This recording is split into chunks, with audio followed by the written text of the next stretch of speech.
السلام علیکم ورحمۃ اللہ وبرکاتہ۔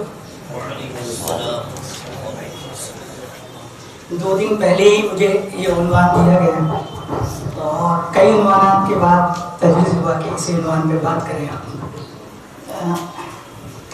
میرا جو فیلڈ آف اسٹڈی ہے وہ کئی طرح کا ہے، ملٹی ڈسپلنری رہا ہے، تو میں یہ سمجھ رہا تھا کہ شاید کچھ دوسرے لوگ بھی ہوں گے جو یونیورسٹیز سے منسلک ہوں یا کچھ اور لوگ جو دوسری زبانوں سے واقف ہوں، تو انہوں نے کہا کہ علماء حضرات کا پرائمری تربیتی کیمپ ہے، اس کے حساب سے آپ اس کی تیاری کریں۔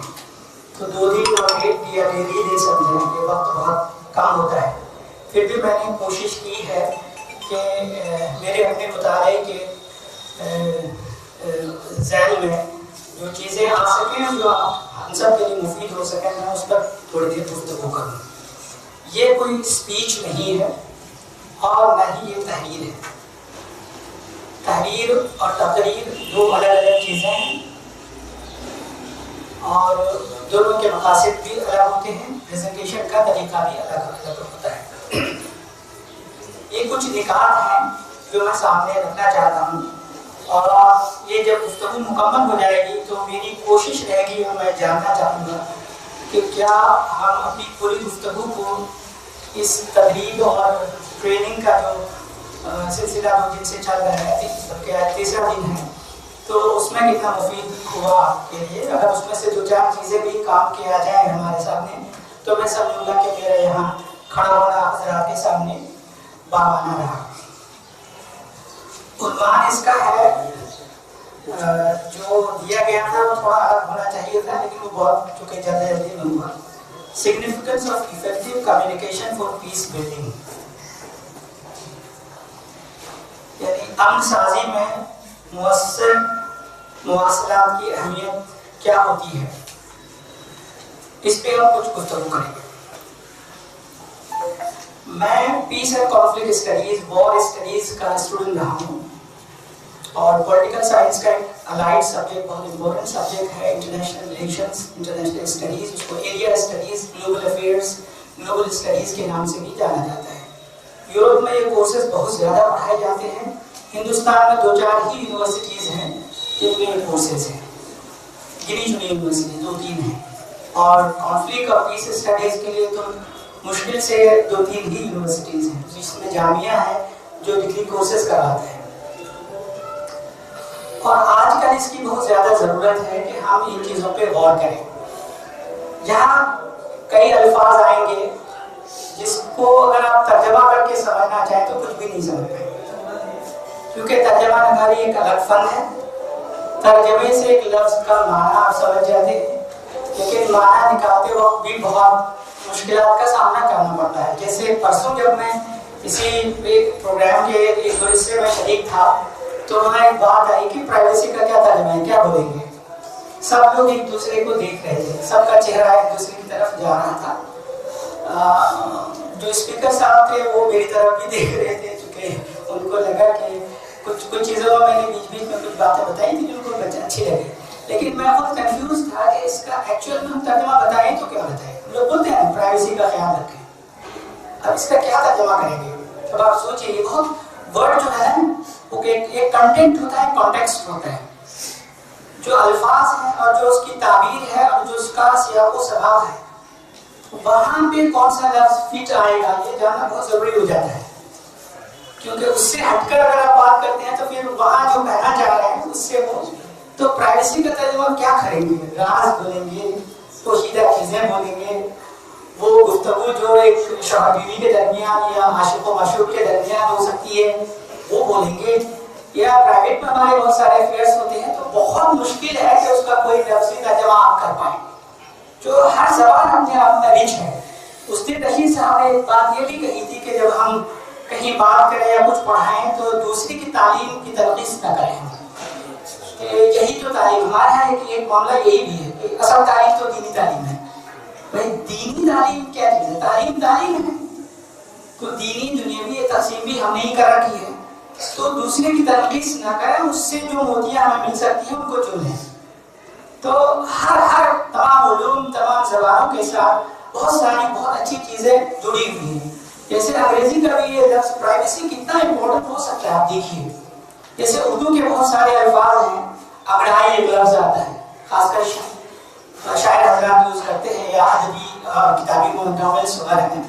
اب نزاکت اردو کا لفظ ہے, دوسری زبانوں میں اس کا ترجمہ ڈھونڈیے آپ کے پسینے چھوٹ جائیں گے, نہیں کر سکتے. اس کا ایک الگ ہی مفہوم ہے, وہ اس کا ایک بیک گراؤنڈ ہے. تو یہ جو پیس اسٹڈیز ہے اور پیس بلڈنگ ہے, یہاں پہ بھی کئی الفاظ آئیں گے. اس کو بہت ہلکے میں لینے کی ضرورت نہیں ہے, ہمیں مطالعہ کرنا پڑے گا کہ پیس ہوتا کیا ہے. ٹھیک ہے.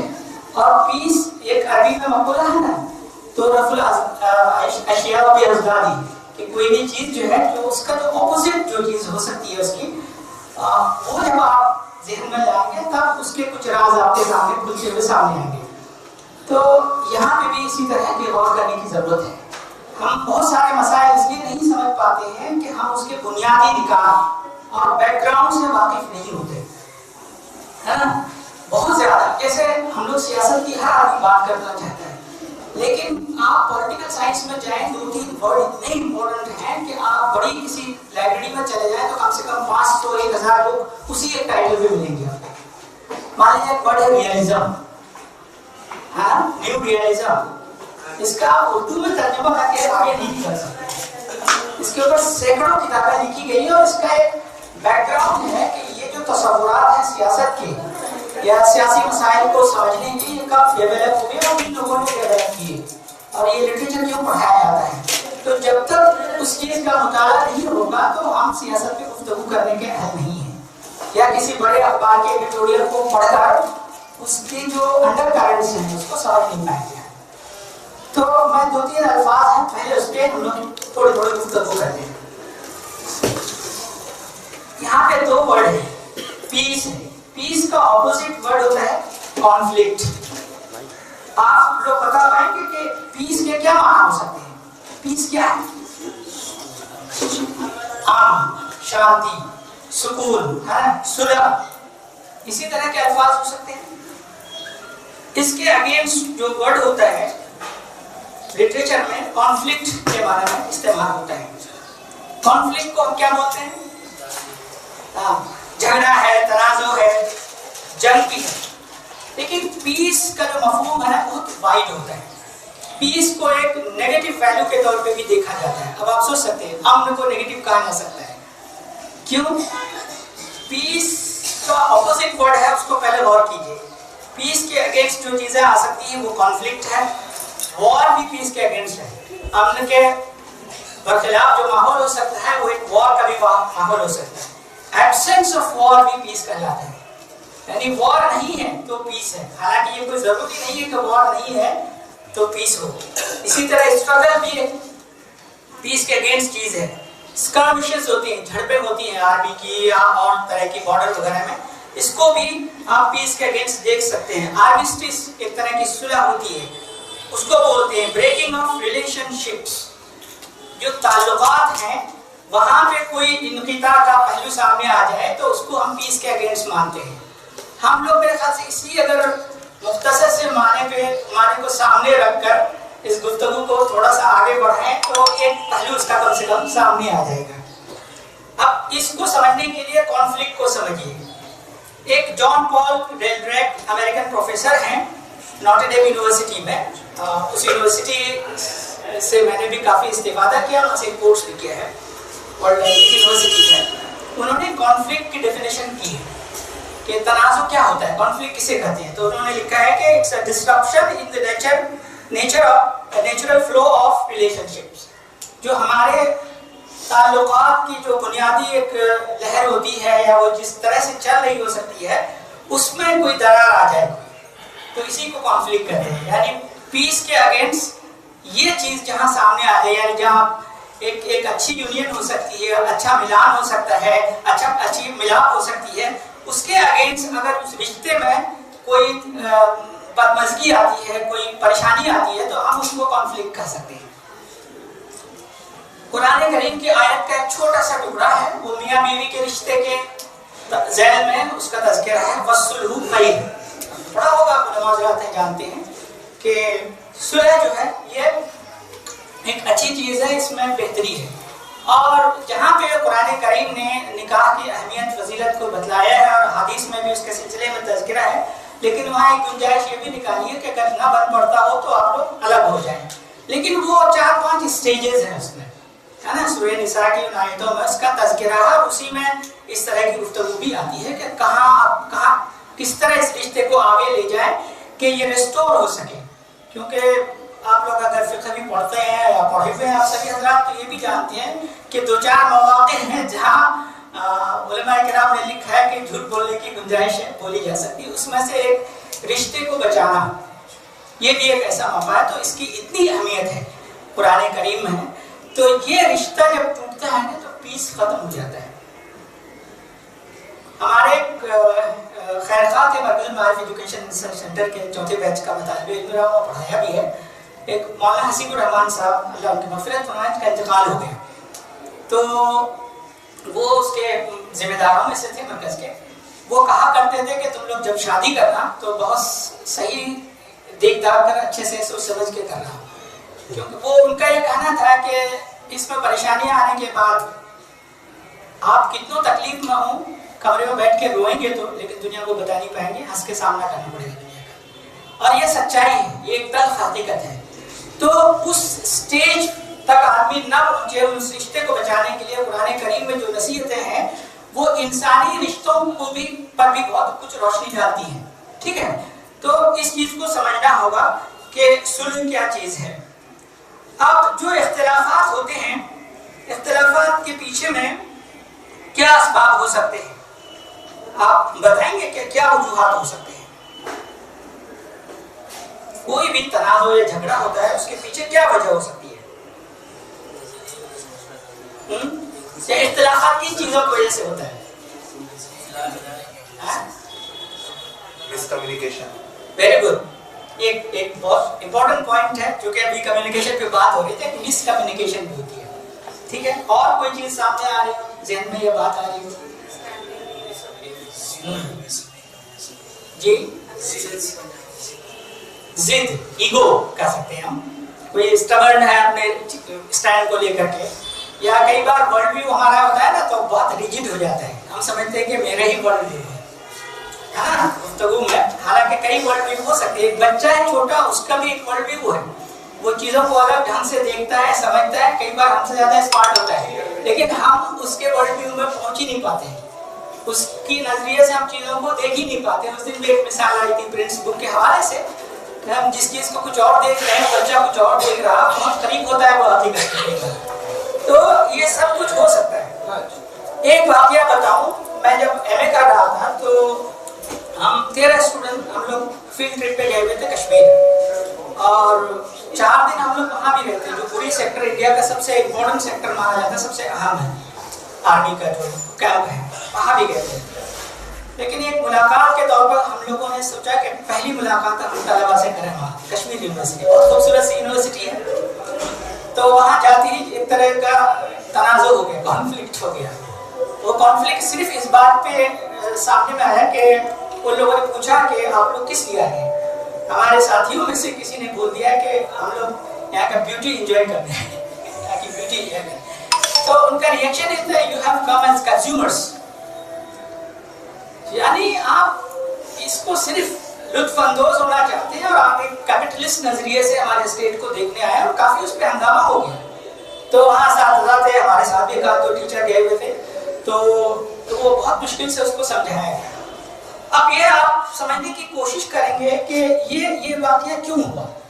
اگر آپ دیکھیں تو کوئی غلط بات تو کہیں نہیں. کوئی بھی جاتا ہے، کشمیر کی بیوٹی مشہور ہے یا بہت سی جگہوں کی ایسی ہے، تو آدمی جاتا ہے کہ آدمی حسینہ آدمی اور ایک انسان کے اندر نزاکت اور حفاظت ہوتی ہے تو وہ اچھی چیزوں کو دیکھنا چاہتا ہے. اللہ جمیل یحب الجمال. تو اس طرح کی وہ معاملہ ہے. ابھی 4 دن پہلے کی بات، 3 دن پہلے کی بات بتاؤں. میں پارک میں بیٹھا ہوا تھا، ایک بچہ، وہ جو بچوں کی گاڑیاں ہوتی ہیں نا، وہ لے کے کھیل رہا تھا، اور وہیں پہ چھوٹی سی بچی بیٹھی ہوئی تھی، وہ 1.5 سال کی رہی ہوگی. تو وہ جو گاڑی جب آ رہی ہے تو وہ ڈر گئی ایک دم دیکھ کر کے.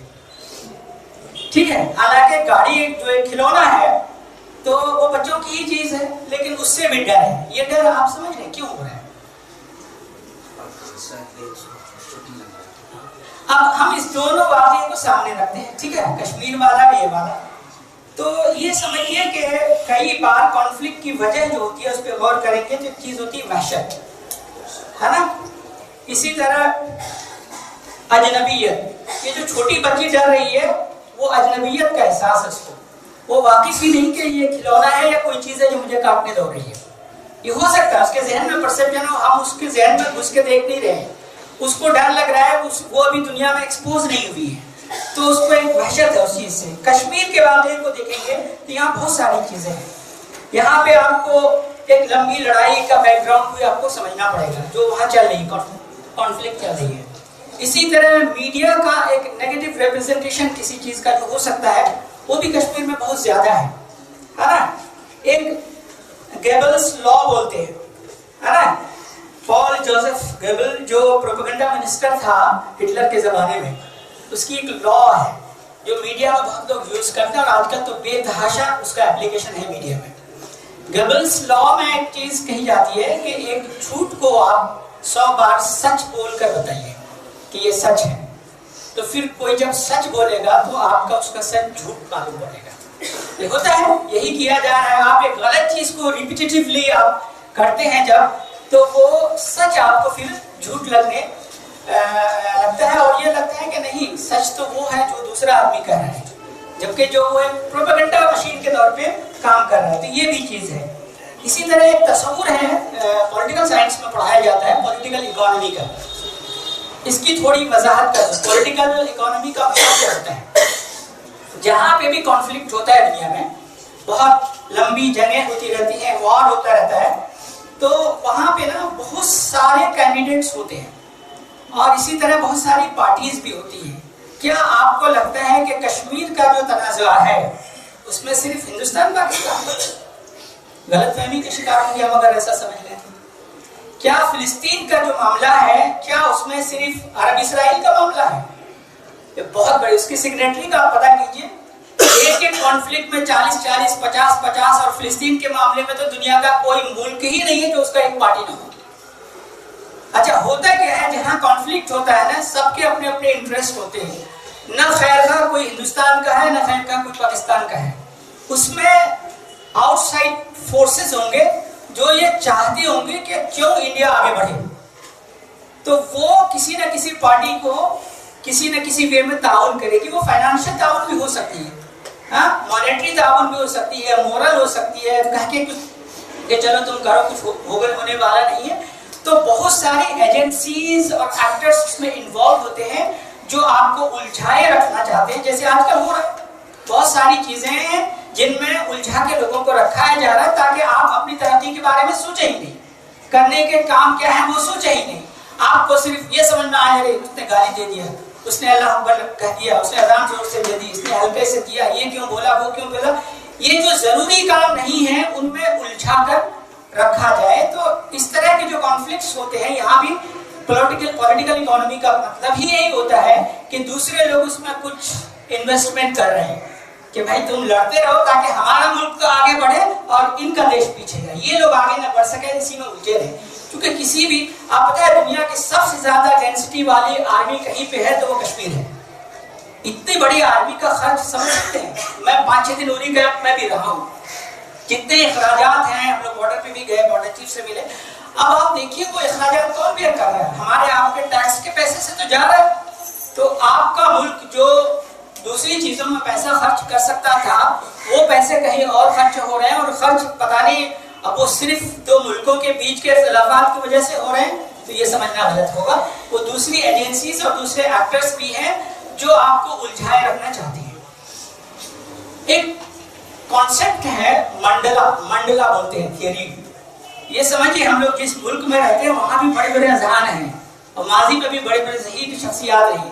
کوٹلیا کی کتاب ہے ارتھ شاسترا، اس کو بہت اہم کتاب مانا جاتا ہے انڈین پولیٹیکل تھاٹ یا فلسفیکل تھاٹ کو سمجھنے کے لیے. کوٹلیا کا ایک تصور ہے کہ your enemies enemy is your friend. آپ کے دشمن کا جو دشمن ہے وہ آپ کا دوست ہے. اور یہ بہت بات سمجھ میں بھی آ جاتی ہے. مان لیجئے میں چونکہ انٹرنیشنل ریلیشنز کا اسٹوڈنٹ رہا ہوں، تھوڑا سا آپ کو سمجھانے کی کوشش کروں.